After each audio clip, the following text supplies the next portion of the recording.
The investigation also pointed to a personal grudge and a business-related conflict as possible motives behind the killing.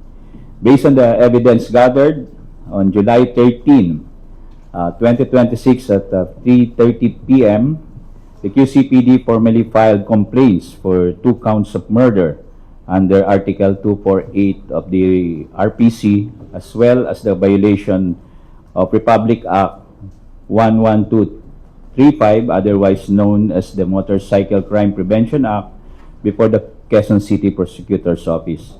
The complaints were filed against 6 identified suspects, namely alias Uno, alias Besa, alias Boy, alias Prapa, alias Bore, and alias Paho.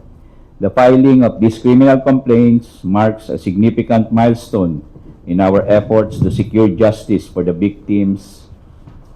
While this is a major development, our operations remain ongoing to locate, arrest, and ensure successful prosecution of all those responsible.